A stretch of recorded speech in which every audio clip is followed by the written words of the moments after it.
আসসালামু আলাইকুম। সুপ্রিয় শিক্ষার্থীরা, কেমন আছো তোমরা?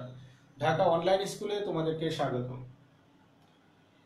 করোনাকালীন এই সময়ে তোমরা জানো প্রিয় শিক্ষার্থীরা, ঢাকা অনলাইন স্কুল এই সময়ে তোমাদেরকে পাঠের সাথে সম্পৃক্ত রাখার জন্য তোমাদের পাশে দাঁড়িয়ে আছে। শিক্ষকদের প্রাণান্তকর চেষ্টা তোমরা যেন নিয়মিত পাঠের সাথে সম্পৃক্ত থাকো। আর তারই ধারাবাহিকতায় আজকে আমরা ঢাকা অনলাইন স্কুলে দশম শ্রেণীর শিক্ষার্থীদেরকে সামনে রেখে বাংলাদেশ ও বিশ্ব পরিচয় বিষয় নিয়ে আজকে তোমাদের সামনে হাজির হয়েছি। প্রিয় শিক্ষার্থীরা, তোমরা যদি যোগদান করে থাকো, তোমরা যদি আমাদেরকে একটু জানাও যে তোমাদের জন্য শব্দ এবং এই চিত্র যথেষ্ট পরিষ্কার, তাহলে আমরা মনে হয় যে ক্লাসটি শুরু করতে পারি। প্রিয় শিক্ষার্থীরা, তোমরা কেউ একজন যদি কমেন্টস করে জানাও, এটা আমাদের জন্য সুবিধা হবে।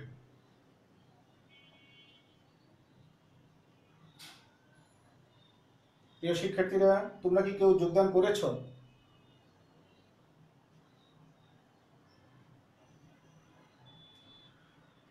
প্রিয় শিক্ষার্থীরা, প্রথম অধ্যায় নিয়ে আমরা কথা বলবো আজকে। তোমাদেরকে প্রথমে একটি ধারণা দিই। দশম শ্রেণীর শিক্ষার্থীদেরকে সামনে রেখে যদি আমরা ক্লাসটি শুরু করে থাকি, তারপরে নবম শ্রেণীর শিক্ষার্থী তোমাদের জন্য কিন্তু উপকৃত হবে তোমরা। আজকে আমরা প্রথম অধ্যায়টির সম্পূর্ণ একটি সামারাইজ দেওয়ার চেষ্টা করব, একটি সংক্ষিপ্ত আকারে দিয়ে কিভাবে বোর্ডের প্রশ্ন হয় এবং এই প্রশ্নের কিভাবে উত্তর প্রদান করতে পারবে তোমরা, কিভাবে উত্তর প্রদানের জন্য যথেষ্ট যোগ্যতা অর্জন করবে, ঠিক এই বিষয়টি নিয়ে আমরা আসলে আজকে কথা বলবো। প্রিয় শিক্ষার্থীরা, তাহলে আজকের পাঠে আমরা প্রবেশ করার চেষ্টা করি। তোমরা জানো যে আমি মোহাম্মদ আবুল হাসান, বাংলাদেশ ও বিশ্ব পরিচয় এই বিষয়টি পাঠদান করে থাকি। আমি আদমজী ক্যান্টনমেন্ট পাবলিক স্কুলের শিক্ষক। এবং আজকের পাঠে আমরা শুরুতে যখন প্রবেশ করব, তখন তোমরা একটি ছবি দেখে নাও। এই ছবিটি খেয়াল করে দেখো। এটি 1952 সালের আমাদের ইতিহাসের যে গর্ব, সেই বিষয়টি এখানে উপস্থাপন করার চেষ্টা করা হয়েছে। প্রথম শহীদ মিনারের ছবি দেওয়া আছে। 52 সালের 21শে ফেব্রুয়ারি যে কি অবস্থা ছিল, এখানে শহীদদের নাম দেওয়া আছে। এই চিত্রটি দিয়ে আমরা মূলত আজকের পাঠে প্রবেশের পূর্বে তোমাদেরকে পূর্ব ধারণা দেওয়ার চেষ্টা করলাম। প্রিয় শিক্ষার্থীরা, আমরা আজকের পাঠ তাহলে কি হচ্ছে তোমরা ইতিমধ্যে বুঝতে পেরেছ। প্রথম অধ্যায় নিয়ে কথা বলবো এবং পূর্ব বাংলার আন্দোলন ও জাতীয়তাবাদের উত্থান, অর্থাৎ 1947 সাল থেকে এবং তার এই পরবর্তী সময়ে 1970 সালের নির্বাচন পর্যন্ত আমরা তোমাদেরকে আজকে পাঠের মধ্যে সীমাবদ্ধ রাখবো। প্রিয় শিক্ষার্থীরা, আমরা পাঠে চলে যাই। প্রথম কথা হচ্ছে যে এই অধ্যায়ের শুরুতে ভাষা আন্দোলন বলে কথা আছে। তোমরা জানো আমাদের ইতিহাস এবং ঐতিহ্যের গর্বের বিষয় হচ্ছে আমাদের ভাষা আন্দোলন। ভাষা আন্দোলন আমাদের অহংকার। এই ভাষা আন্দোলনের মধ্য দিয়ে বাঙালি স্বাধীনতার বীজ বপন করেছিল। কিন্তু আমরা যদি দেখি যে এখান থেকে কি প্রশ্ন আসতে পারে, আমরা ঠিক এভাবেই আলোচনা করব। প্রশ্ন আসার যে জায়গাটি খুব ক্লিয়ার, ভাষা আন্দোলন এই সম্পর্কে তুমি জানো কিনা, আরেকটি জিনিস এর পটভূমি তুমি জানো কিনা। আমরা এখানে জাস্ট টপিকস গুলো দিব এবং আমি আলোচনা করব, তোমরা মনোযোগ দিয়ে শুনবে এবং তারপরে আমরা দিব যে এখান থেকে প্রশ্ন দেওয়ার জায়গাগুলো কি। তাহলে ভাষা আন্দোলন সম্পর্কে প্রথম যে আলোচনাটি শুরু হয় 1937 সালে। তখন মুসলিম লীগ নামক যে রাজনৈতিক দল ছিল, এই দলের অফিসিয়াল ল্যাঙ্গুয়েজ কি হবে এটি নিয়ে বিতর্ক। তখন দলের প্রধান ছিলেন মোহাম্মদ আলী জিন্নাহ এবং সেক্রেটারি জেনারেল ছিলেন একে ফজলুল হক। সভাপতি চেয়েছে এটি উর্দু হোক অফিসিয়াল ল্যাঙ্গুয়েজ, আর স্বাভাবিকভাবে সেক্রেটারির চাহিদা ছিল বাংলা যেন হয় এই মুসলিম লীগের অফিসিয়াল ভাষা। কিন্তু যেহেতু তখন ইংরেজ আমল ছিল, তোমরা দেখো যৌক্তিকভাবে প্রত্যেকটা কথা আমি বলবো এবং একটু মনোযোগ দেওয়ার চেষ্টা করবে। যেহেতু তখন ইংরেজদের আমল এবং ইংরেজি ভাষায় তখন মুসলিম লীগের অফিসিয়াল কার্যক্রমগুলো চলছে, সুতরাং অফিসিয়াল ল্যাঙ্গুয়েজটি কি হবে এটি কিন্তু আর আলোচনা বেশি দূর আগায়নি এবং পরবর্তীতে একে ফজলুল হক এই দল ছেড়ে চলে আসে। কিন্তু যখন পাকিস্তান ভাগ হয়ে যাবে, অর্থাৎ ভারত এবং পাকিস্তান নামে দুটি রাষ্ট্র তৈরি হয়ে যাবে, তখন কিন্তু আলোচনার মধ্যে এটি চলে আসে তখন ভাষা কি হবে। এবং 47 সালে ভারত পাকিস্তান ভাগ হওয়ার পর পাকিস্তান যখন স্বাধীনতা লাভ করে এবং আমরা দুর্ভাগ্যজনকভাবে পূর্ব পাকিস্তান হয়ে যাই, তখন কিন্তু এই ভাষার বিষয়টি সামনে চলে আসে। আমাদের পটভূমির আলোচনাটা আমরা সেখান থেকেই শুরু করব। তোমাদের পাঠ্য বই অনুযায়ী শুরুতেই যে বিষয়টি নিয়ে আমরা আলোচনা করব সেটি হচ্ছে তমদ্দুন মজলিস। পটভূমির আলোচনায় তোমরা জানো যে কি ডক্টর মোহাম্মদ শহীদুল্লাহ সহ আরো অনেকেই কিন্তু তাদের প্রবন্ধ রচনার মাধ্যমে বাংলা ভাষাকে যেন পাকিস্তানের অন্যতম রাষ্ট্রভাষা করা হোক সেই দাবি করেছে। কিন্তু একটি প্ল্যাটফর্ম তৈরি করেছিল কিন্তু তমদ্দুন মজলিস। তমদ্দুন মজলিস একটি সাংস্কৃতিক সংগঠন। তারপরে তারা একটি পুস্তিকা প্রকাশ করে সেপ্টেম্বর মাসে। অগাস্টে ভারত পাকিস্তান ভাগ হয়ে গেলে সেপ্টেম্বরে তারা একটি পুস্তিকা প্রকাশ করে এবং ডিসেম্বরে তারা যে কাজটি করে সেটি হচ্ছে একটি প্ল্যাটফর্ম তৈরি করে, সেটি হচ্ছে রাষ্ট্রভাষা সংগ্রাম পরিষদ।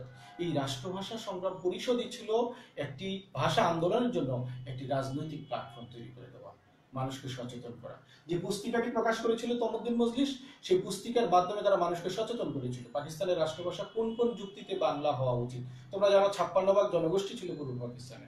সুতরাং তমদ্দুন মজলিস বেসটা তৈরি করে দিল, ভিত্তিটা তৈরি করে দিল। আমরা তারপরে ধীরেন্দ্রনাথ দত্তের কথা তোমাদেরকে বলবো। ধীরেন্দ্রনাথ দত্ত ছিলেন গণপরিষদের সদস্য। তাহলে গণপরিষদ কি? গণপরিষদ হচ্ছে পাকিস্তানের সংবিধান প্রণয়নের জন্য যে পরিষদটি গঠিত হয়েছিল সেটি ছিল গণপরিষদ। আর ধীরেন্দ্রনাথ দত্ত প্রথম ব্যক্তি যিনি গণপরিষদে বলেছিলেন গণপরিষদের ভাষা হওয়া উচিত বাংলা, অন্যতম ভাষা হবে বাংলা। তাহলে খেয়াল করে দেখো, গণপরিষদের ভাষা যদি বাংলা হয় তাহলে পাকিস্তানের অফিসিয়াল ল্যাঙ্গুয়েজ কি হবে? বাংলা হবে। এটি অবশ্যই জোর দাবি রাখে। এভাবে আমরা দেখি ধীরেন্দ্রনাথ দত্ত ভাষা আন্দোলনের সাথে নিজেকে সম্পৃক্ত করেন এবং ইতিহাসের অংশ হয়ে গেলেন। তারপরে আমরা আরেকটি গুরুত্বপূর্ণ জিনিস দেখব, সেটি হচ্ছে খাজা নাজিমুদ্দিনের সাথে রাষ্ট্রভাষা সংগ্রাম পরিষদের 8 দফা চুক্তি। একটি চমৎকার ব্যাপার, তোমরা খেয়াল করে দেখো পাঠ্য বইটিতে যদি একটু লক্ষ্য করো তাহলে দেখবে খাজা নাজিমুদ্দিন ছাত্রদের সাথে যে 8 দফা রাষ্ট্রভাষা সংগ্রাম পরিষদের সাথে যে 8 দফা চুক্তি করেন, এই চুক্তিতে খাজা নাজিমুদ্দিন বাংলাকে রাষ্ট্রভাষা প্রায় মেনেই নিয়েছেন। কিন্তু দুর্ভাগ্যজনক হলেও সত্য, এই খাজা নাজিমুদ্দিন 1952 সালে 26শে জানুয়ারি তিনি যখন হোল পাকিস্তানের প্রধানমন্ত্রী, তখন তিনি কিন্তু দাবি করে বসলেন পাকিস্তানের রাষ্ট্রভাষা হবে উর্দু। এটি ছিল অত্যন্ত দুঃখজনক এবং আমার মনে হয় যে ভাষা আন্দোলনের এই যে 21শে ফেব্রুয়ারি হত্যাকাণ্ডের ঘটনার বীজ কিন্তু সেদিন নিহিত হয়ে যায়। সাধারণ মানুষ কিন্তু যথেষ্ট হতাশ হয়। কারণটা কি? কারণটা হচ্ছে 8 দফা চুক্তির সময় যে বিষয়টি প্রশ্ন ছিল, মোহাম্মদ আলী জিন্নাহ ঢাকা আসবেন এবং ছাত্র সংগ্রাম পরিষদ রাষ্ট্রভাষা সংগ্রাম পরিষদ মোহাম্মদ আলী জিন্নাহকে ঢাকা আসতে দিবে না। এই প্রেক্ষাপটে মোহাম্মদ আলী জিন্নাহকে ঢাকা আসার রাস্তাটি স্মুথ করার জন্য, ঠিক করার জন্য, সহজে যেন ঢাকা আসতে পারে, এই জন্য তিনি ছাত্র সংগ্রাম পরিষদের সাথে বা রাষ্ট্রভাষা সংগ্রাম পরিষদের সাথে তিনি কি করলেন? 8 দফা চুক্তি করলেন, তাদেরকে আশ্বস্ত করলেন বাংলাকে রাষ্ট্রভাষা করার জন্য তিনি চেষ্টা করবেন। কিন্তু মোহাম্মদ আলী জিন্নাহ কিন্তু ঠিকই তার অবস্থানে অনড় ছিলেন, উর্দুকে তিনি রাষ্ট্রভাষা করার ঘোষণা দিয়ে যান। সুতরাং এটি একটি চলমান আন্দোলন ছিল। পূর্ব পাকিস্তান থেকে আমরা বাংলাকে রাষ্ট্রভাষা হিসেবে পাওয়ার জন্য আবেদন করছি, চেষ্টা করছি, আন্দোলন চলমান ছিল। এবং এই যে মুসলিম লীগ নামক রাজনৈতিক দলটি পাকিস্তান সৃষ্টিতে ভূমিকা রাখার পরেও দেখা গেল যে তারা রাষ্ট্রভাষা প্রশ্নে যখন উর্দুকে সাপোর্ট করলো, তখন আমাদের এখান থেকে পূর্ব পাকিস্তান থেকে মুসলিম লীগের উপর আস্থার জায়গাটি কিন্তু একেবারেই সরে গেল। এবং তার পরবর্তীতে আন্দোলন সংগ্রামের ধারাবাহিকতা তোমরা জানো যে 21শে ফেব্রুয়ারি 1952 সালে কি ঘটনা ঘটে, এটি তোমাদের কাছে নিচের ক্লাস থেকে জানা। অর্থাৎ শিক্ষার্থীরা কলা ভবনের সামনে, ঢাকা বিশ্ববিদ্যালয়ের কলা ভবনের সামনে একত্রিত হয় এবং তারপরে তারা 144 দ্বারা ভেঙে তারা রাজপথে যখন মিছিল করতে বের হয় এবং প্রথমে তারা গ্রেফতার করে এবং পরবর্তীতে গুলিবর্ষণ করে সালাম, বরকত, রফিক, জব্বার তারা কিন্তু আহত এবং কেউ কেউ শহীদ হন। এবং পরবর্তীতে পরের দিন কিন্তু শফিউর সেই লাশবাহী মিছিলে গুলিবদ্ধ হয়ে তারপরে কিন্তু তিনি মারা যান, শহীদ হন। তো সুতরাং এই হচ্ছে ভাষা আন্দোলনের প্রকৃত ঘটনা। অর্থাৎ যখন ভাষা আন্দোলন নিয়ে কোনো প্রশ্ন হয় তোমরা কিন্তু 21শে ফেব্রুয়ারিকে হাইলাইট করে উত্তরটি লিখবে। আর যদি প্রেক্ষাপট চাও অন্ততপক্ষে এই তিনটি যদি তোমরা তমদ্দুন মজলিস, ধীরেন্দ্রনাথ দত্ত এবং খাজা নাজিমুদ্দিনের এই অংশটুকু যদি দাও তাহলে উত্তরটি কিন্তু ফুলফিল হয়ে যায়। প্রিয় শিক্ষার্থীরা, আমরা দেখতে চাই ভাষা আন্দোলন থেকে যে ভাষা আন্দোলনের ঘটনা কেন্দ্রিক এবং পটভূমি কেন্দ্রিক প্রশ্ন আসার পর আরেকটি গুরুত্বপূর্ণ জায়গা তৈরি হয়েছে তোমাদের জন্য প্রশ্ন দেওয়ার জন্য, সেটি হচ্ছে জাতীয়তাবাদের উন্মেষ। প্রিয় শিক্ষার্থীরা, জাতীয়তাবাদ কি? জাতি সম্পর্কে বোধ, জাতীয়তা বোধ এবং সেখান থেকে জাতীয়তাবাদ মূলত ঐক্যবোধ তৈরি হওয়াটাকে বোঝায়। বাঙালি জাতীয়তাবাদ তৈরির মূল যে জায়গাটি সেটি হচ্ছে বাংলা ভাষাকে কেন্দ্র করে এই দেশের মানুষের মধ্যে যে ঐক্যবদ্ধতা তৈরি হয়, এটি হচ্ছে জাতীয়তাবাদের মূল মন্ত্র। মূল স্পিরিটটি কিন্তু এই রাষ্ট্রভাষাকে কেন্দ্র করে আমাদের ঐক্যবদ্ধ হওয়া এবং এই ঐক্যবদ্ধ হওয়ার প্রেরণা থেকেই কিন্তু পরবর্তী সকল আন্দোলন সংগ্রাম সফলতা সবকিছুর সাথে কিন্তু এই ভাষা আন্দোলনের এই বিষয়টি ঐক্যবদ্ধ হওয়ার প্রেরণাটি কাজ করেছে। এই জন্য আমরা বলে থাকি জাতীয়তাবাদের উন্মেষ কিন্তু ঘটেছিল ভাষা আন্দোলনের মাধ্যমে। তাহলে আজকের এই অংশটি থেকে আমাদের কি কি প্রশ্ন হতে পারে প্রিয় শিক্ষার্থীরা? একটি ক্লিন প্রশ্ন হচ্ছে ভাষা আন্দোলন, এটির প্রেক্ষাপট এবং জাতীয়তাবাদের উন্মেষ। এই তিনটি জায়গা যদি তোমরা বুঝে থাকো তাহলে এই অংশ থেকে যে কোনো প্রশ্নের উত্তর দিতে পারবে। প্রিয় শিক্ষার্থীরা, তোমরা শুধু খেয়াল রাখো ভাষা আন্দোলন, প্রেক্ষাপট এবং জাতীয়তাবাদের উন্মেষ। এবং যে সকল ঐতিহাসিক সাল তারিখগুলো আমি উল্লেখ করেছি অন্ততপক্ষে অতটুকু যদি তোমরা উল্লেখ করো, তাতেও কিন্তু উত্তরটি যথেষ্ট সুন্দর হবে। খুব বেশি সাল তারিখ এগুলো নিয়ে খুব আপসেট হওয়ার কোনো প্রয়োজন নেই। আমরা ঠিক পরবর্তী অংশে চলে যেতে চাই। তোমাদের এখানে সালাম বরকত রফিক জব্বারের আমরা ছবি দেখানোর চেষ্টা করেছি। আমরা তারপরে ইতিহাসের যে গুরুত্বপূর্ণ জায়গাটি আলোচনা করবো সেটি হচ্ছে যুক্তফ্রন্ট। তো যুক্তফ্রন্ট গঠনের আগে একটি কথা বলে নিই, সেটা হচ্ছে মুসলিম লীগের উপর যখন আমরা আস্থা হারিয়ে ফেলাম, বঙ্গবন্ধুর নেতৃত্বে আমরা জানি প্রথমে ছাত্রলীগ গঠিত 48 সালে এবং 49 সালে পূর্ব পাকিস্তান আওয়ামী মুসলিম লীগ গঠিত হয় এবং ভাষা আন্দোলনে তারা কিন্তু সক্রিয় অংশগ্রহণ করে। এবং যখন 1953 সালে এসে পূর্ব পাকিস্তান যে প্রদেশটি ছিল, এই প্রদেশে যখন একটি প্রাদেশিক নির্বাচন ছিল, তখন আওয়ামী লীগের নেতৃত্বে একটি জোট গঠন করা হয়। এর নামই হচ্ছে যুক্তফ্রন্ট নির্বাচন। যুক্তফ্রন্ট 4টি রাজনৈতিক দল এখানে অংশগ্রহণ করে। এগুলোর ইতিহাস তোমরা জানো এবং পাঠ্য বই দেখবে। আমরা এই যুক্তফ্রন্ট থেকে প্রশ্ন আসার যে জায়গাটি তৈরি হয়, আমরা সেই বিষয়টি তোমাদেরকে জানাচ্ছি। প্রথম কথা হচ্ছে গঠন। 4টি রাজনৈতিক দল মিলে তারা নির্বাচনে মুসলিম লীগকে পরাজিত করানোর জন্য মূলত এই জোট গঠিত হয়। তাহলে এটি হচ্ছে গঠনগত দিক। 53 সালের শেষের দিকে, নভেম্বর মাসের দিকে এটি গঠিত হয়। তারপরে যে ঘটনাটি হচ্ছে আমরা তোমাদের সামনে উপস্থাপন করি, হচ্ছে যুক্তফ্রন্ট যেহেতু নির্বাচনে যাবে, তাহলে কোন কোন নির্বাচনী এজেন্ডাকে সামনে নিয়ে, কোন কোন নির্বাচনী ম্যানিফেস্টোকে সামনে নিয়ে তারা নির্বাচন করবে, এই বিষয়টি ছিল একটি গুরুত্বপূর্ণ বিষয়। এবং তারা 21 দফা কর্মসূচি প্রণয়ন করে। তোমরা জানো যে এই 21 দফা ছিল এখানকার জনগণের প্রাণের দাবি এবং সফলতা আমরা দেখেছি। আমরা ফলাফল যখন দেখবো তখন দেখবো পূর্ব পাকিস্তানের মানুষের আশা আকাঙ্ক্ষার প্রতিফলন ছিল 21 দফার মধ্যে এবং চমৎকার একটি নির্বাচনী এজেন্ডা ছিল তাদের, যে আমরা নির্বাচিত হলে আমরা এই কাজগুলি করব।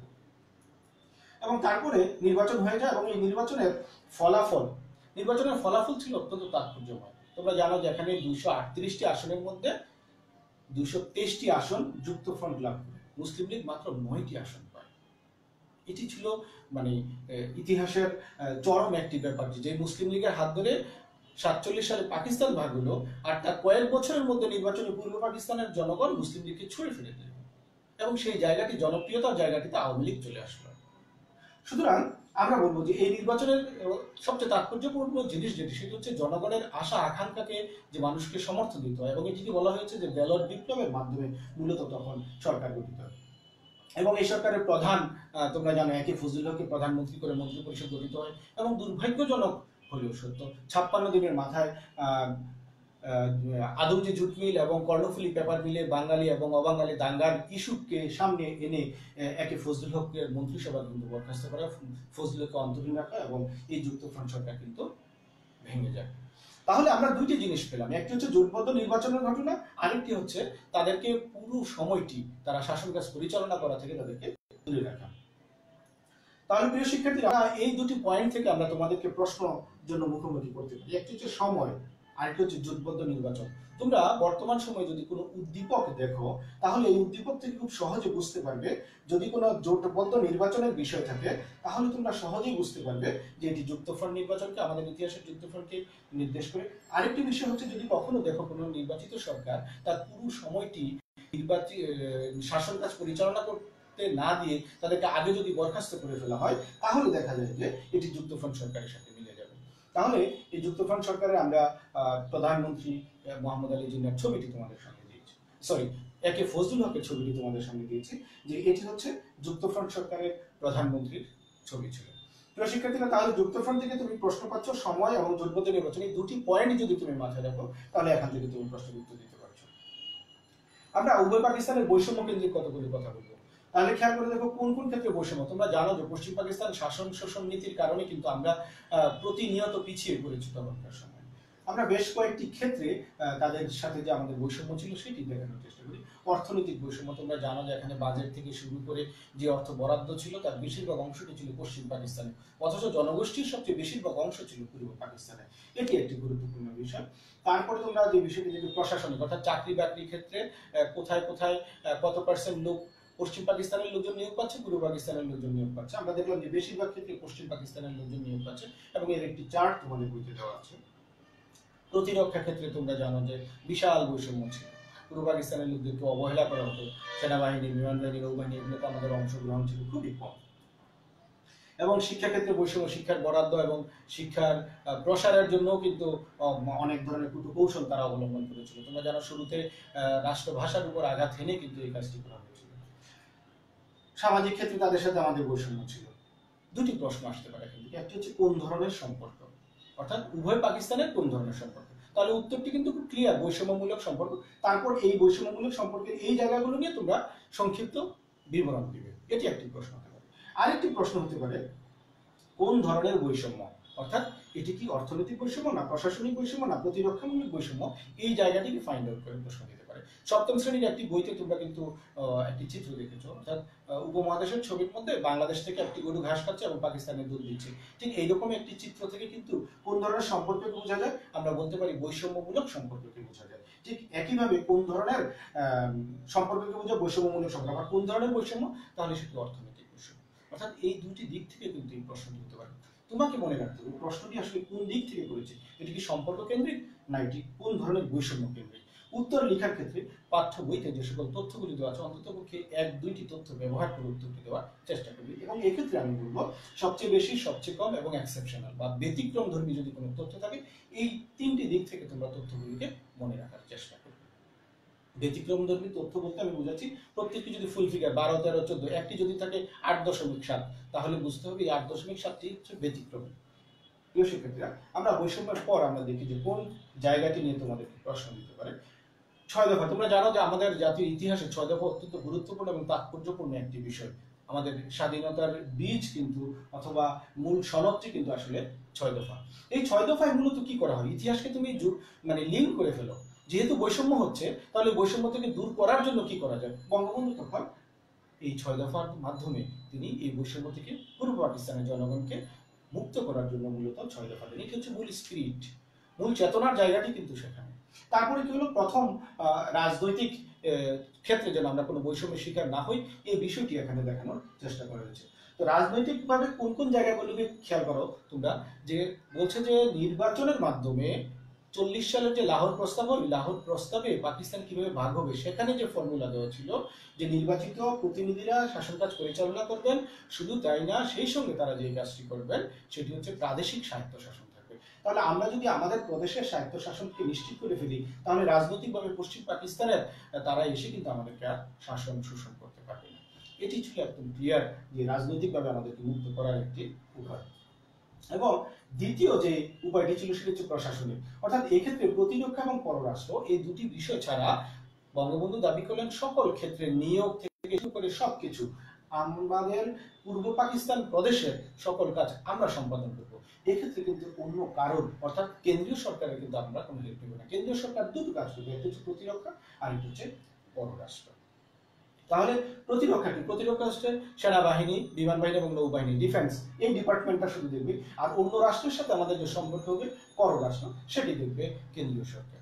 প্রিয় শিক্ষার্থীরা, এই দুটি জিনিসকে রেখে বাকি অংশটি যদি আমাদের হয়ে যায়, আমরা যদি আমাদের মতো করে করি, তাহলে প্রশাসনিক ক্ষেত্রে যে বৈষম্য ছিল এই বৈষম্যটি কিন্তু আর থাকছে না। এবং তৃতীয়, চতুর্থ এবং পঞ্চম দফায় বঙ্গবন্ধু অর্থনৈতিক মুক্তির কথা বললেন।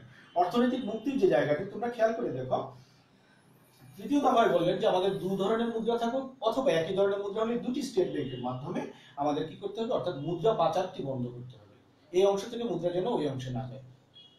চতুর্থ দফার মধ্যে এবং পঞ্চম দফার মধ্যে বঙ্গবন্ধু দুটি গুরুত্বপূর্ণ ইস্যু আনেন। একটি হচ্ছে যে এখানকার কর, ট্যাক্স, খাজনা এগুলো যা ধার্য হবে এখানে উত্তোলন করা হবে, এবং এটির দায় দায়িত্ব সব পূর্ব পাকিস্তান বা এই প্রদেশের শাসনকর্তারা নেবেন। এবং বৈদেশিক বাণিজ্যের ক্ষেত্রে বঙ্গবন্ধুর সিদ্ধান্ত ছিল আমার এখান থেকে যে বৈদেশিক বাণিজ্য হবে এর অংশ কিন্তু আমরাই পাবো, অন্য কেউ পাবে না। তাহলে একটি প্রশ্ন তৈরি হয়ে গেল, সেটা হচ্ছে প্রতিরক্ষা এবং পররাষ্ট্র এই দুটি ব্যয়ভার কোত্থেকে বহন করবে। বঙ্গবন্ধু এর জন্য কিন্তু বললেন তাহলে আমরা যেটি করতে পারি সেটি হচ্ছে যেই প্রতিরক্ষা এবং পররাষ্ট্রের জন্য আমাদের বৈদেশিক বাণিজ্য এবং ট্যাক্স খাজনা থেকে যে অংশটি আসলো তার একটি অংশ আমরা কেন্দ্রীয় সরকারকে প্রদান করব।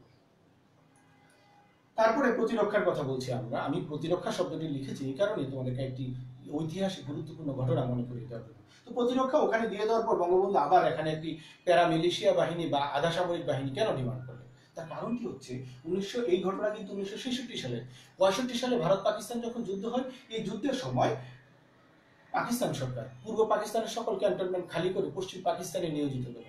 উদ্দেশ্য একটি, পশ্চিম পাকিস্তানের ভূখণ্ডকে সুরক্ষিত রাখা। তাহলে প্রশ্নটি আসে এই জায়গায়, পূর্ব পাকিস্তানকে অরক্ষিত রেখে পশ্চিম পাকিস্তানকে সুরক্ষিত রাখার জন্য যদি সকল সৈন্য নেওয়া হয়, তাহলে পূর্ব পাকিস্তান কি অরক্ষিতই থাকবে? এই প্রশ্নে বঙ্গবন্ধু বললেন, যেহেতু কেন্দ্রীয় সরকারের কাছে আমি প্রতিরক্ষা দিয়ে দিব, তাহলে আমার আলাদা একটি প্যারামিলিশিয়া বাহিনী থাকবে, অন্ততপক্ষে আমার সুরক্ষার জন্য। চমৎকার একটি কাজ করেছেন বঙ্গবন্ধু। তার এই 6 দফা ছিল আসলে আমাদের মুক্তির সনদ। এই 6 দফা থেকে তোমাদের প্রশ্ন আসে, এবং 6 দফার মূল যে জায়গাটি সেটি হচ্ছে তোমার আন্দোলন কিন্তু একটি প্রশ্ন আসবে 6 দফা আন্দোলন কিন্তু। আরেকটি হচ্ছে 6 দফার তাৎপর্য। আমরা 6 দফার তাৎপর্যের কথা এই কারণে বলছি, 6 দফা যখন পশ্চিম পাকিস্তানের বিরোধী দলগুলো এটিকে সমর্থন করলো না, বঙ্গবন্ধু পূর্ব পাকিস্তানে এসে জনগণকে যখন 6 দফার এই ব্যাখ্যা দেওয়া শুরু করলেন, জনগণ কিন্তু চমৎকারভাবে 6 দফাকে গ্রহণ করে নিলেন। এবং আইয়ুব খান তখন ক্ষমতা, আইয়ুব খান কিন্তু এই 6 দফাকে বিচ্ছিন্নতাবাদী কর্মসূচি এবং এছাড়া আরো নানানভাবে বঙ্গবন্ধুকে হয়রানি করা শুরু করলেন। এবং তারই ধারাবাহিকতায় তোমরা জানো যে তার পরবর্তীতে বঙ্গবন্ধুর নামে আগরতলা মামলা দেওয়া হলো। এই আগরতলা মামলার মূল বিষয়টি যেটি ছিল সেটি হচ্ছে, বলা হলো যে আগরতলায় বসে বঙ্গবন্ধু একটি পরিকল্পনা করেছেন। সেটি হচ্ছে, পরিকল্পনাটি কি? সেটি হচ্ছে ক্যান্টনমেন্টগুলোতে অতর্কিত আক্রমণ করা হবে কমান্ডো স্টাইলে, এবং সোলজারদেরকে নিরস্ত্র করে ফেলা হবে, এবং পূর্ব পাকিস্তানের স্বাধীনতা ঘোষণা দেওয়া হবে, তাহলে আমরা স্বাধীন হয়ে যাব। এরকম একটি প্ল্যান করা হয়েছে, কিন্তু এই প্ল্যানটি বা এই পরিকল্পনাটি কিন্তু আসলে প্রকাশিত হয়ে যায়। এই প্রকাশিত হয়ে যাওয়ার কারণে, এই পরিকল্পনাটি প্রকাশিত হয়ে যাওয়ার কারণে এটির জন্য মামলা হয়, এবং এই মামলাটি হচ্ছে রাষ্ট্র বনাম শেখ মুজিব ও অন্যান্য বঙ্গবন্ধুর আরো 34 জন সহযোগীকে মামলার আসামি করা হয়। আসামি করে এই মামলাটি বিচার কাজ পরিচালনা করা হয় ঢাকা ক্যান্টনমেন্টে। এটি তোমরা জানো যে এই ধরনের মামলার আলটিমেট রায় কিন্তু আসলে রাষ্ট্রদ্রোহিত। ঠিক এই অবস্থাটি যখন তৈরি হয়ে গেল রাষ্ট্রে, তখন কিন্তু এদেশের জনগণের কিন্তু অন্তরাত্মা কেঁপে ওঠে। তারা কিন্তু তখন ছাত্র সংগ্রাম পরিষদ গঠিত হয়ে গেল, তারা 11 দফা দিল এবং সেই সঙ্গে 6 দফাকে ইনক্লুড করলো। উদ্দেশ্য কিন্তু একটি, বঙ্গবন্ধুকে মুক্ত করে আনতে হবে। কিন্তু বিভিন্ন দাবি দাওয়ার সামনে নিয়ে তারা কিন্তু একটি রাজনীতির মাঠে ছাত্র সংগ্রাম পরিষদ এবং পরবর্তীতে সমগ্র দেশের জনগণ সম্পৃক্ত হয়ে গেল। এবং এই যে জনগণকে সম্পৃক্ত করে এই ছাত্রদের 11 দফা, তখন কিন্তু 69 গণ অভ্যুত্থান সামনে চলে আসে। সেক্ষেত্রে এই অংশ থেকে আগরতলা মামলা, অর্থাৎ একটি মামলা দেওয়া হবে, কারণ জনপ্রিয়তাকে খর্ব করার জন্য এই জাতীয় কোন উদ্দীপক পাবে, এবং তোমরা সেটি থেকে সহজে বুঝতে পারবে আসলে কোন বিষয়টিকে এখানে উপস্থাপন করা হয়েছে। 69 গণ অভ্যুত্থান, তোমরা জানো যে 69 গণ অভ্যুত্থান আমাদের ইতিহাসের অত্যন্ত তাৎপর্যপূর্ণ একটি ঘটনা। ছাত্রদের 11 দফার মাধ্যমে এটি শুরু হলো, জনগণের সম্পৃক্ততার মাধ্যমে এই আন্দোলনটি কিন্তু চরমভাবে আমাদেরকে সাহায্য করেছে। এবং তোমরা জানো যে এই সময়ে কি কি হয়, ছাত্ররা নিহত হয়, তারপরে হচ্ছে শ্রমিক নিহত হয়। রাজশাহী বিশ্ববিদ্যালয়ের সবচেয়ে গুরুত্বপূর্ণ বিষয় ছিল রাজশাহী বিশ্ববিদ্যালয়ের প্রক্টর শামসুজ্জোহা স্যার, সেদিন কিন্তু এই সময়ে 69 গণ অভ্যুত্থানে কিন্তু শাহাদাত বরণ করেন। এবং আসাদের মৃত্যুর মধ্য দিয়ে কিন্তু আইয়ুব খানের মসনদ তছনছ হয়ে যায়। আইয়ুব খান তখন যে কাজটি করেন, তিনি আগরতলা মামলা উঠিয়ে নেন, বঙ্গবন্ধুকে মুক্তি দেন, এবং তিনি এক সময় শাসন ক্ষমতা হস্তান্তর করেন। আমরা বলছিলাম ছাত্র শিক্ষক শ্রমিক হত্যার মধ্য দিয়ে এই আন্দোলন থেকে আগরতলা মামলা প্রত্যাহার করে এবং বঙ্গবন্ধুকে মুক্তি দান করে এবং আইয়ুব খান ক্ষমতা ছেড়ে দেয়। আইয়ুব খানের ক্ষমতা ছেড়ে দেওয়ার মাধ্যমে যে কাজটি হয় সেটি হচ্ছে ইয়াহিয়া খান ক্ষমতায় আসেন। তাহলে 69 গণ অভ্যুত্থানকে বলা হয় একটি বিপ্লবাত্মক রূপ পরিগ্রহ করে। তার কারণটি হচ্ছে আইয়ুব খানের এই 58 সাল থেকে এই 69 সাল পর্যন্ত এই যে ক্ষমতা দখল করে বসে থাকা, এই সেখান থেকে তাকে উৎখাত করা হয়, এই জন্য এটিকে বিপ্লবাত্মক রূপ পরিগ্রহ করে বলে বলা হয়ে থাকে। তাহলে 69 গণ অভ্যুত্থান এটি প্রশ্নের জন্য খুবই গুরুত্বপূর্ণ। এবং পরবর্তী সময়ে 70 সালে নির্বাচন চলে আসে ইয়াহিয়ার মাধ্যমে। তাহলে পাকিস্তানের প্রথম জাতীয় নির্বাচন হয় 7 ডিসেম্বর। এটি কিন্তু প্রথম যে উভয় পাকিস্তান মিলে এবং প্রাদেশিকভাবে প্রথম নির্বাচনের তারিখ দেওয়া হয়। তারপরে এক ব্যক্তির এক ভোট নির্বাচন, এই কথাটি উল্লেখ করার কারণ হচ্ছে আইয়ুব খান কিন্তু নির্বাচন করেছে, কিন্তু তিনি যে কাজটি করেছিলেন মৌলিক গণতন্ত্র নামে একটি অদ্ভুত গণতন্ত্র তিনি চালু করেছিলেন। অর্থাৎ পূর্ব পাকিস্তান থেকে 40,000, পশ্চিম পাকিস্তান থেকে 40,000 কাউন্সিলর, এবং এই 80,000 লোকজনই আসলে পাকিস্তানে শাসন ক্ষমতায় কারা যাবে তাদেরকে নির্বাচন করবেন। প্রেসিডেন্ট অথবা সংসদ সদস্য থেকে শুরু করে সকল নির্বাচনী কার্যক্রমগুলো তারা সমাধান করবে।